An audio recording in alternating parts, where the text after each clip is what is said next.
सब संतन की जय, सब भक्तन की जय, समस्त वैष्णवन की जय, समस्त पूर्वाचार्य चरणन की जय, समस्त संप्रदाचार्यन की जय, श्री सद्गुरुदेव भगवान की जय।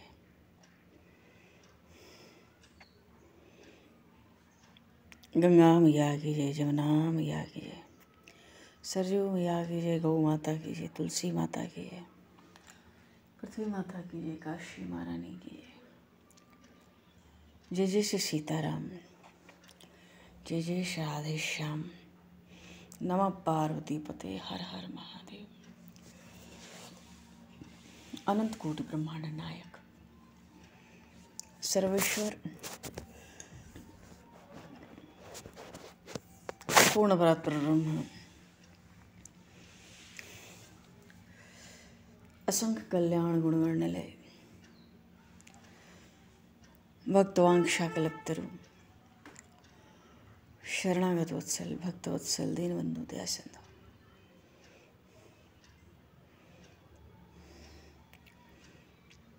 भगवान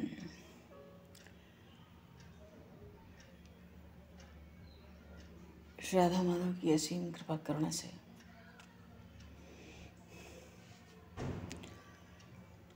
हनुमान जी महाराज की परम पावन भाव में सन्निधि में महापुरुषों की भाव में उपस्थिति में एवं आप सभी श्रद्धालु भक्त वैष्णवों की मंगल सन्निधि में मानव जीवन का सर्वोत्कृष्ट फल भगवत गुणगान, भगवत स्मरण का आनंद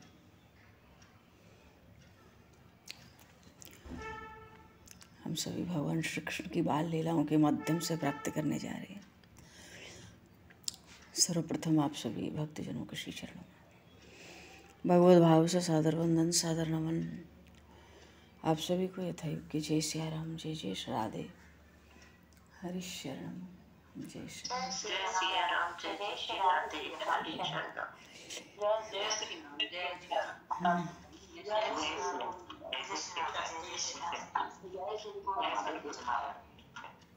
जय सिया राम, जय जय श्री राधे, हरि शरणम। प्रणाम महाराज।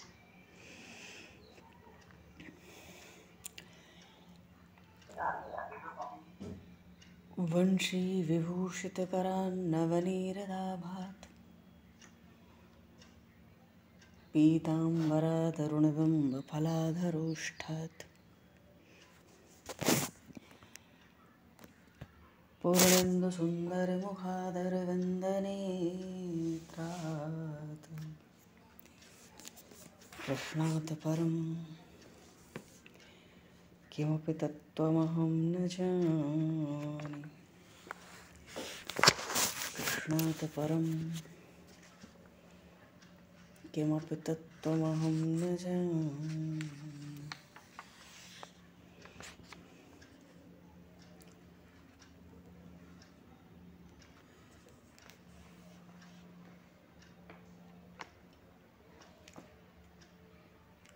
कहते न कि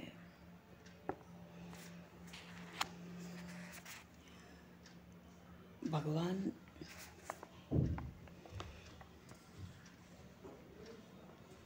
की भक्ति ही जीवन का सार है।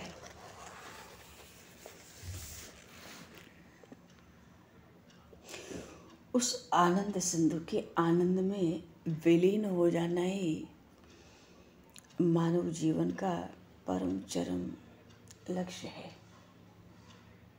और लक्ष्य एक ही है, क्योंकि हरि बिनु मीत न को तेरे, सुनिमन कहो पुकारी तो सो हो, भजी गोपाल ही मेरे।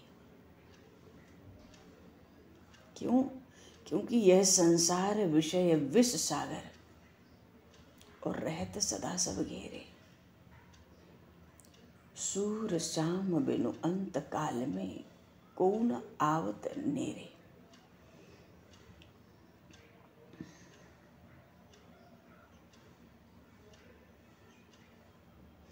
जैसे नौका में तो कुछ लोग साथ हो जाते, नौका में बैठे चढ़ जाते तो बैठ जाते हैं साथ में,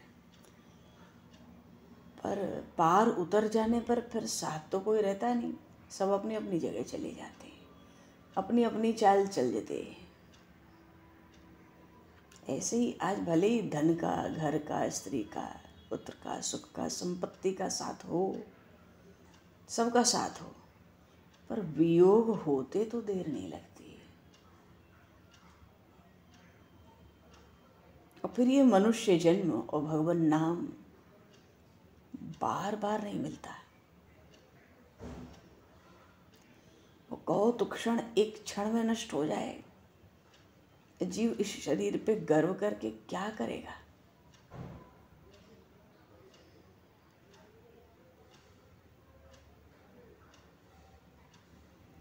महापुरुषों ने बहुत उपदेश किया, भवसागर से पार होने का मार्ग बार बार बतलाया है।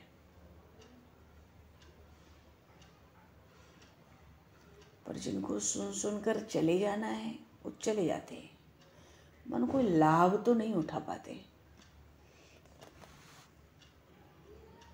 भगवान को छोड़कर कोई है नहीं। महापुरुषों ने दो हाथ खड़े करके पुकार पुकार के कहा, इसलिए भैया गोविंद का भजन कर, गोपाल का भजन कर।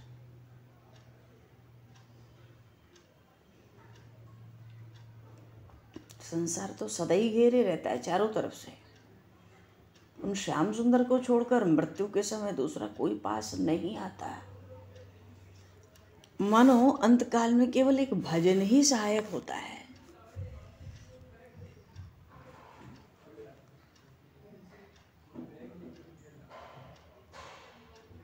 गोपियां उन प्रभु का दिन भर ही आपस में गुणगान करती है, क्योंकि भगवत गुणगान नहीं हुआ तो संसार में जन्म तो व्यर्थ हो गया। क्यों हरिभक्ति की नहीं तो गर्भ में आकर माँ को भी अपने भार से व्यर्थ ही तो पीड़ा दी।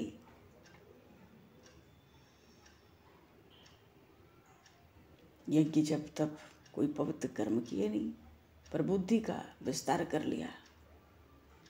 प्रभु तो प्रत्यक्ष है, कोई दूर नहीं, पर माया इतनी प्रबल है, सारे संसार को एक साथ ठगती है।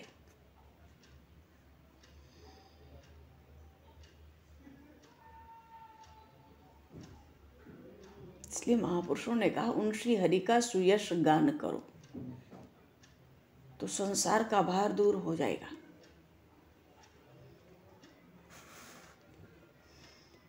अब गंगा जल छोड़ें और कुएं का पानी पिएं, ये कोई बात है? उन श्री हरि को छोड़ें और इस प्रेत शरीर की पूजा करें। शरीर कैसे सुखी हो, इसमें सारा जीवन बीत जाता है। हमारे सब कर्म तो इसीलिए हैं कि हम सुखी हों, हमारे आसपास हमारे कहलाने वाले सब सुखी हों, पर सुखी कोई नहीं होता।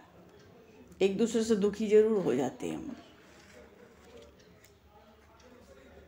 और उन भगवान का भजन किए बिना या तो घर घर भटक रहे हैं, या पड़े पड़े सो रहे हैं, व्यर्थ बैठे हैं। जन्म तो बीत रहा है। पर ये गोपियां, अब ऐसा मनुष्य शरीर बारंबार तो मिलता नहीं। अरे पूर्व जन्म का कोई पुण्य उदय हुआ था, उन प्रभु की अपार करुणा हुई थी, मनुष्य जन्म प्राप्त हुआ। शरीर भले ही हर क्षण बढ़ता हो, पर हर क्षण आयु घटे ही रही है। एक बार पत्ता पेड़ से टूटकर गिर जाए, पृथ्वी पे गिर जाए, तो फिर क्या डाली में जाके जुड़ेगा?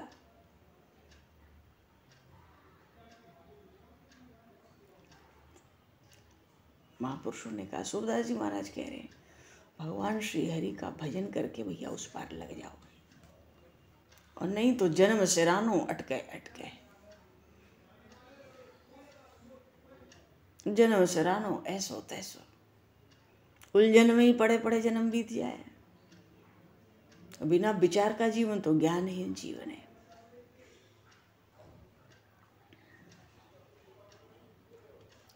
भगवान के प्रेम से शून्य व्यक्ति, उसकी कहीं गति नहीं है। गोपियां उन श्याम सुंदर के यश का, उनके चरित्र का निरंतर आपस में गान करती हैं। उनकी तृप्ति उन श्याम सुंदर के दर्शन से होती ही नहीं।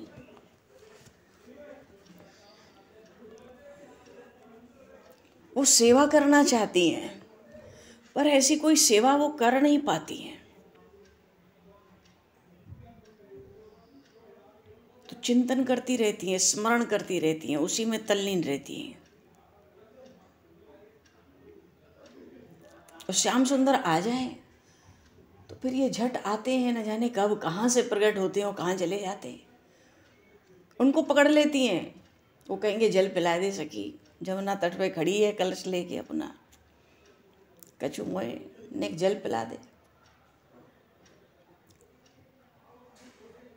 तो सखियाँ भले दिन रात उनके लिए व्याकुल रहती हूँ, उनको पाकर कहती हैं अरे श्याम सुंदर तुम्हारी बातों में हम थोड़े ही आएंगी, जल पिला दे, इतनी बड़ी जमुना जी हैं, जा पी, हमारे ही मटके दिखें तुझे। अरे सखी सब जमुना को जल जूठो है जाएगा, अनेक पवा दे। तो कहती इसके बदले क्या करोगे, हर बात में ये बात है, क्यों उनको उलझा के रखना है थोड़ी देर, ये तो चट जल पिएंगे और गायब। कोई कोई कहती है जब तक हम जमुना जी पे बैठी हैं यहीं बैठा रहे, फिर तभी जल मिलेगा। अच्छो सखी फिर तो हमारी गैया कहाँ की कहाँ चली जाएंगी। देखो ये परमात्मा है, पर प्रेम के कैसे वशीभूत हो रहे हैं भगवान। कोई कोई कहती है हमारा मटका भर के हमारे सर पे रख और हमारे साथ हमारे घर तक पहुंचा के आ। ये तो कुछ ठीक भी है, पर मार्ग में ही खेल कूद के निकल जाते हैं इधर उधर। कोई कोई सखी अपने अपने उत्तरीय से इनको बांध कर ले जाती है, इनके पटके को बांध लेती है कि कहीं मार्ग में ये भागने न पावे। और दर्शन से तो इनकी तृप्ति होती नहीं।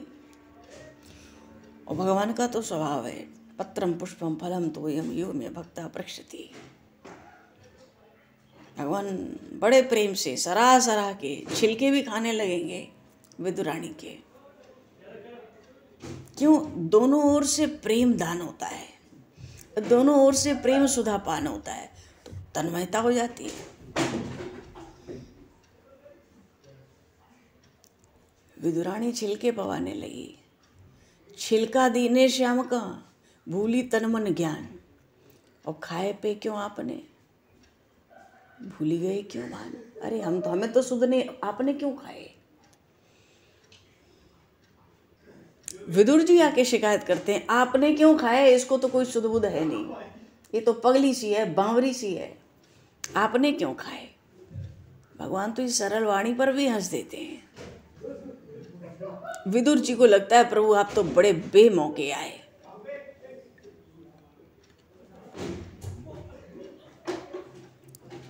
क्यों, विदुर जी को लगता है ये छिलके खवाती है श्याम सुंदर को।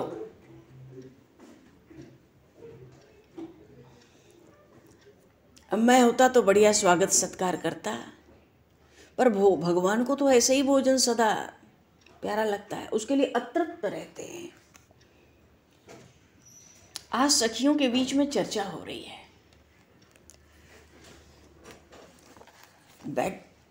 सखियां बैठी हैं, चर्चा कर रही हैं। नंदगांव की जो गोप कन्याएं हैं वो बरसाने की सखियों को सुना रही हैं कि हमारे श्याम सुंदर कैसे हैं, हमारे नंदनंदन का स्वभाव कैसा है। कोई फल वाली आई थी जब ये छोटे से थे, वो दिन रात इनकी शोभा को निहारती, पर उसकी तृप्ति नहीं होती थी। अब तो बरसाने की सब सखियों ने घेर लिया, गोकुल का कोई किस्सा सुना रही है, नंदनंदन के बचपन की कोई बात है। क्या किए, फल विक्रयणी तस्य च्युत धान्यम कर द्वयम और फलैर पूर यदैत रत्ने फल भांडम अपभूच। इतने उदार हैं नंदनंदन, मानो कहना चाहते हैं जिसके हृदय में जो भाव हो उसको परिपूर्ण करते हैं, और बिना कहे भी परिपूर्ण कर लेते हैं। वो जब आती दिन रात दूर से इनकी शोभा निहारती, और फलों का नाम सुनते ही बस उसकी तृप्ति करने के लिए, उसकी आत्मसंतुष्टि करने के लिए, उसको छकाने के लिए अपने प्रेम में फलों का नाम सुनते ही दोनों हाथ जोड़ के अन्न भर लेते, और फल के निमित्त ये दौड़ते, और फिर अंजलि में से धीरे धीरे अन्न गिरता जाता था। उन नंदनंदन को देख के वो फल वाली उनके दोनों हाथ फलों से भर देती थी।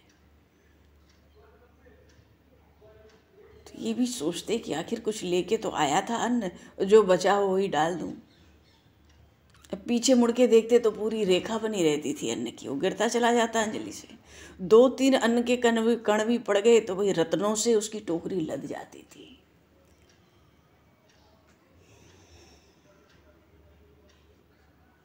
लद जाती थी। ऐसे उदार चक्र चूड़ामणि। दर्शन से इनकी तृप्ति नहीं होती। एक गोपी कह रही थी, अरे सखी, मैं श्याम को कैसे पहचानूं? अरे क्यों? अरे बारी बारी से उनके एक एक अंग को देखती हूं। अब पलकें बार बार गिरती हैं, पलकों की बार बार आड़ होती है तो अंग पूरी तरह से देख ही नहीं पाती। फिर नेत्रों को स्थिर करके देखती हूँ। पलकों का गिरना रोककर उस शोभा का अनुमान करना पड़ता है, और अनुमान करो तो वही इनकी शोभा, इनका सौंदर्य तो कुछ का कुछ ही हो जाता है। अब कैसे हृदय में लाऊं उनको? क्षण क्षण में उनके अंग प्रत्यंग की शोभा अपार होती जाती है।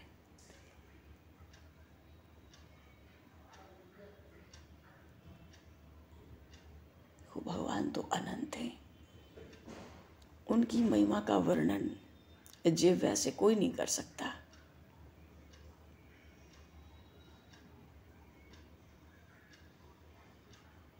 एक गोपी कहती है, सखी, श्याम के साथ मेरी पहचान कैसी? पहचान कैसे करें? हर क्षण उनका नया रूप है, न रूप वो रहता है, न शोभा वो रहती है, मानो क्षण क्षण में तो नवीन होते चले जाते हैं।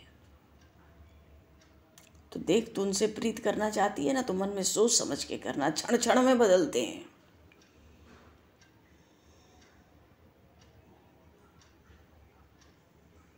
और मैं तो मन बुद्धि को साथ करके, चित्त को एकाकार करके निरंतर रात दिन एकटक देखती रहती हूँ। एक क्षण के लिए भी उनकी शोभा की सीमा हृदय में फिर भी नहीं आ पाती। और प्रत्यक्ष देखो तो भैया वो तो आनंद की संपत्ति है, कहाँ समाते हैं। भगवान की ऐसी रूप माधुरी है, ये ब्रह्मांगना है।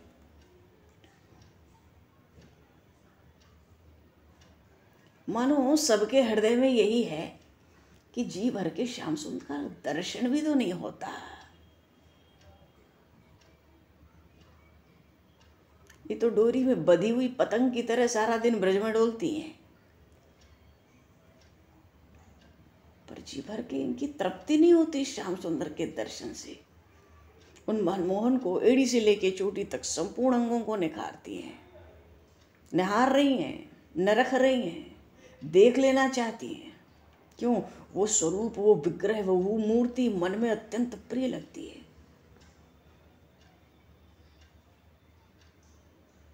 पर उन श्याम सुंदर की शोभा उन्हीं की अंग प्रत्यंग में न जाने कहाँ कहाँ समाती रहती है। क्यों? श्रीअंग इतने निर्मल है, जो देखेगा उसको अपना ही प्रतिबिंब दिखाई पड़ने लगता है। गोपियां इससे भी परेशान है,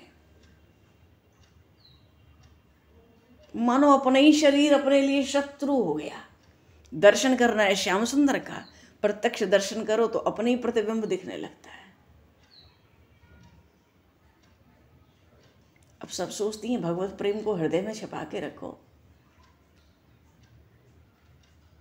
तो भैया न पहले छिपता था इनसे, न अब छिपता है। क्यों? उन नंदनंदन से निरंतर प्रीति है, वो अलग होती है।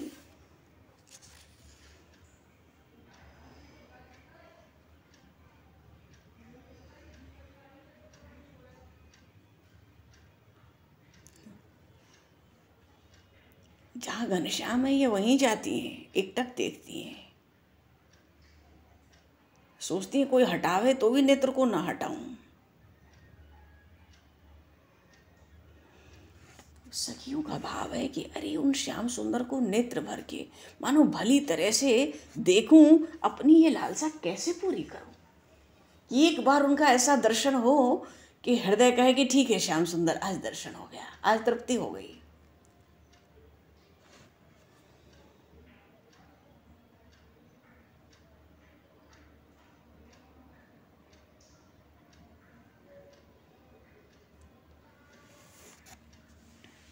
एक दूसरे को अपने हृदय की अंतर्दशा सुनाती हैं। कोई कोई कहती है जब से श्याम सुंदर मिले, परम सुंदर श्याम सुंदर घनश्याम मिले, उनके साथ ही घूमती रहती हूँ, मानो उनकी दासी बन गई हूँ। इतने पर भी ठीक से दर्शन नहीं देते।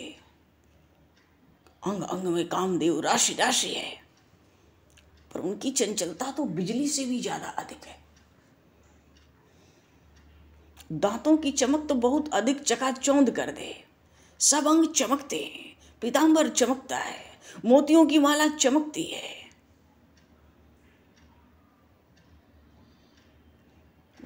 वो गोपी दूसरी सखी से कहती है मुझे तो तेरी शपथ है, इसको विधाता का कर्म समझ के उस पर मैं बहुत क्रोध करना चाहती हूँ।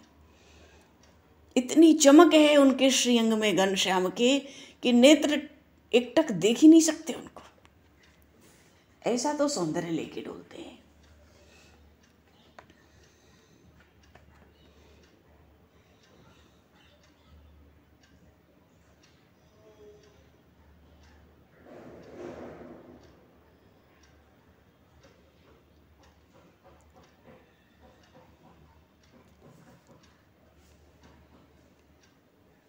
गोपियों का हृदय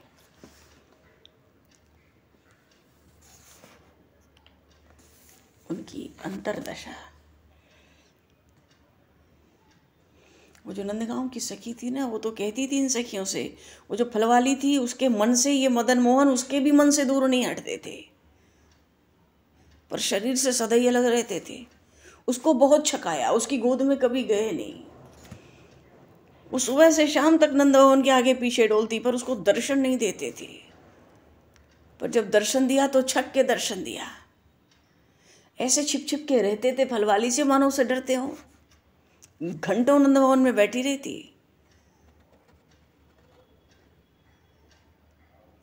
भैया ये तो बिहारी हैं, इनको बिहार ही प्रिय है, ये इस तरह नहीं रह सकते।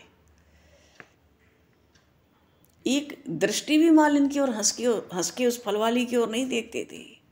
अब क्या करें, प्रेम की रीति ही कुछ उल्टी है। वो एक दूसरे को समझाती हैं, क्योंकि प्रेम में होता भी तो है, जो प्रेमी होता है ज्यों ज्यों अपनी ओर उपेक्षा का भाव दिखाता है, त्यों तो अनुराग का भाव तो अधिकाधिक उमड़ता ही है।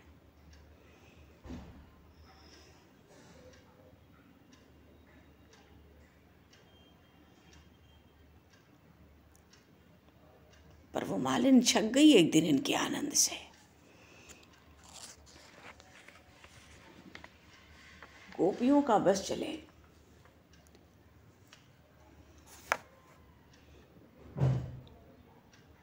अच्छा, एक दिन वो जो फलवाली आती थी गोकुल में, एक दिन जब वो फल बेच रही थी ना, जब उसको बिल्कुल दर्शन नहीं होता था प्रभु का, उसका हृदय व्याकुल हो रहता था हर क्षण। पहले तो घर से 100 मनोरथ करके जाती, सोने के पहले 100 मनोरथ, उठते ही 100 मनोरथ, किसी तरह नंद भवन तक पहुँचती फल फूल लेके। और वहाँ भी दर्शन नहीं होते कभी, प्रभु दर्शन नहीं देते। तो एक दिन वो क्या कर रही थी कि उन मदन मोहन की जो सुंदर मूर्ति है ना, उन घनश्याम की ध्यान करती हुई ब्रज में आवाज़ दे रही थी गोकुल में, फल ले लोरी फल, फल ले लोरी फल। तो फल क्या ले लो, संपूर्ण फलों के एकमात्र दाता तो श्री हरि हैं। और फिर भी उस फलवाली से फल खरीदने के लिए घर से दौड़े, छोटे छोटे हाथ धान्य से भर के, जल्दी जल्दी हाँफते हुए फलवाली की ओर आ रहे हैं। कोमल कोमल तो कर कमल है, सन्निधि अंजलि बांधे हैं तो अनाज तो बिखरेगा ही। आज मदन मोहन बताते हैं कि तेरा फल लेने के लिए मैं अधीर हूं। तो जो फल वाली थी उसका मन भी गोपालमय हो गया, गोविंदमय हो गया, भूल गई अपने को। क्यों? कन्हैयालाल का परम दुर्लभ जो कोमल कर का स्पर्श है, उसी सुख के लिए तो अधीर थी। जब हाथों को फल से भरा होगा तो भगवान के कर कमलों का स्पर्श तो हुआ होगा, क्या दशा हुई होगी उसकी, उसका वर्णन कौन कर सकता है। श्याम सुंदर के लिए उसने सर्वस्व समर्पित कर दिया। भगवान तो संपूर्ण अभिलाषाओं को पूर्ण करने वाले ही हैं। तो रत्न थोड़ी भरे उसकी टोकरी में, प्रेम के अमूल्य मोतियों से भर दी उसकी टोकरी, उसका हृदय ही भर दिया मानो, उसका जीवन सफल हो गया। देती तो थी साधारण फल, साधारण फल बेचने ही तो निकलती थी वो, पर फलों का भी परम फल, दिव्य फल उसको प्राप्त हुआ उस दिन। मनमोहन का ध्यान करते करते जरूर नित्य धाम में नित्य किंकरी बन गई होगी। क्यों? प्रभु ने ही उसको अपना लिया, और जब प्रभु ने अपना लिया तो वो तो उसी क्षण धन्य हो गई। ये सखियां निरंतर प्रभु दर्शन की चाह में हैं, क्योंकि वो गोपाल लाल हैं, मनोमुग्धहारी हैं। उनके श्रीअंग प्रेम के अमृत से पूर्ण हैं। इन सखियों के जो नेत्र हैं ना, उन नंद नंदन की मुस्कुराहट का ही आश्रय लेकर मनो वहीं बस गए, मनो अपना घर ही वहां बना लिया।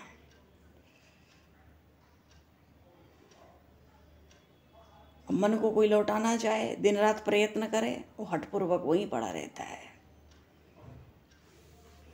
ये गोपियां सोचती हैं कि कुछ समय के लिए हृदय से निकलें तो हम अपने घर का काम धाम तो कर लें। देव ऋषि नारद कहते हैं कि अहो भाग्य इन गोपियों के, बड़े बड़े योगी जनों के ध्यान में जो क्षण को जल्दी नहीं आते, उनको ये गोपियां हृदय से निकालने के लिए बैठी हैं कि घर के काम ही नहीं हो रहे।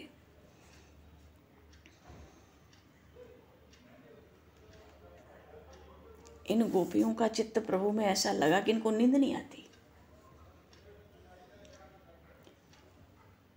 जैसे कुम्हार के चाक पर बर्तन घूमे, इनका मन सदा वहीं लगा रहता है। मिलने के लिए बड़ा उपाय भी करती हैं, बहुत तरह से विचार भी करती हैं,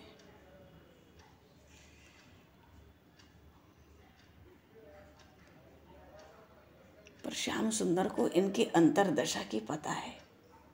क्यों? वो घट घट में बसने वाले, सबके अंतर्यामी हैं।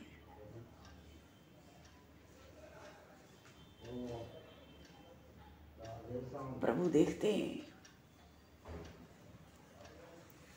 इन गोपियों से बीच बीच में नंदनंदन इसीलिए तो मिलते हैं, मिलते रहते हैं।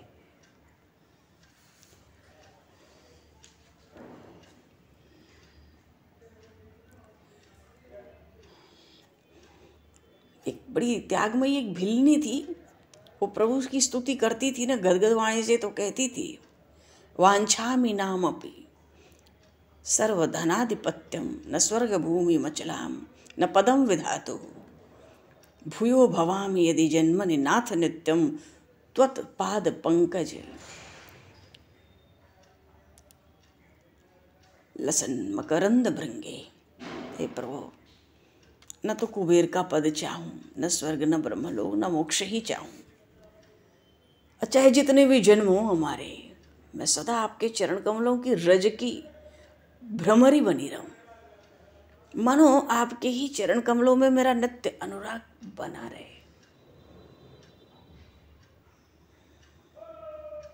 देखो, सर्वोच्च वर्ण में जन्म लेने से, संपूर्ण शास्त्र विचार में समर्थ होने से, विद्या पढ़ने आदि से क्या लाभ? लाभ तो तभी है कि जब चित्त परमेश्वर की भक्ति में लग जाए, और फिर तो उससे अधिक त्रिभुवन में और कौन धन्य है। इसलिए देवगण देवर्षि नारद के साथ इन गोपियों की वार्तालाप को सुनकर, इनकी अंतरदशा, इनके अंतर प्रेम को पहचान कर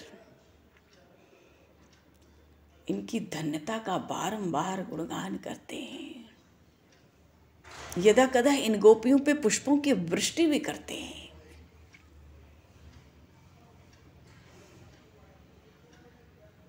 और उधर देवगुरु बृहस्पति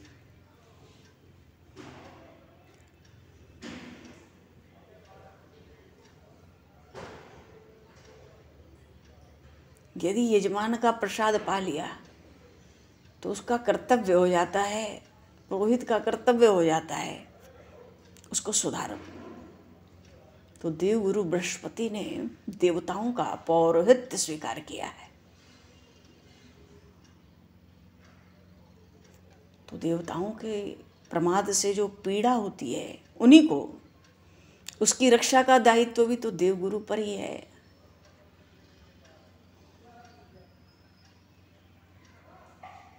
यक्ष के कुमार कुबेर लोकपाल हैं,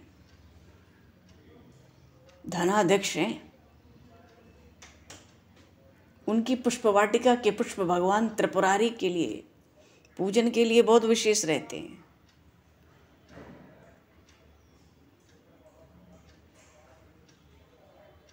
पर ये भी उदारता रहती है, और भी लोग अपने इष्ट के पूजन के लिए उन पुष्पों को ले सकते हैं। देवगुरु बृहस्पति व्रज वृंदावन में पधार रहे हैं।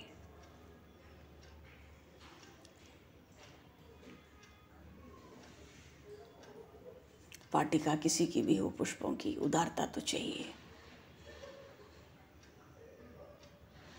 हाँ, प्रतिबंध हो तो बस इतना हो कि अपनी साज सज्जा के लिए कोई पुष्प न ले। पर क्या करोगे, सुरांगनाएं जो हैं, अप्सराएं जो हैं, गंधर्व जो हैं, इनको तो अपने ही आभूषण के लिए पुष्प चाहिए होते हैं, अपने ही साज सज्जा के लिए।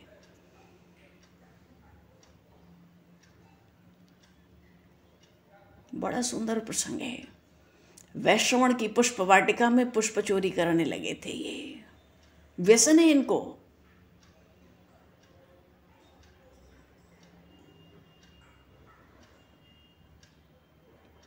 अब कैलाश सरोवर, कैलाश मानसरोवर है, भगवान शिव का स्थान है, इतना सुगंधित वन है।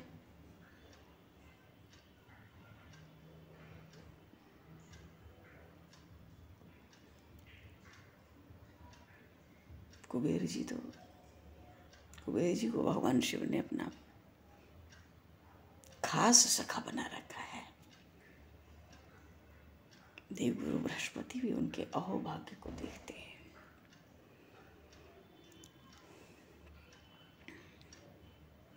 हरि शरणम। चलो जी, अब ये प्रसंग आगे। बोली श्री भक्त वत्सल भगवान की जय।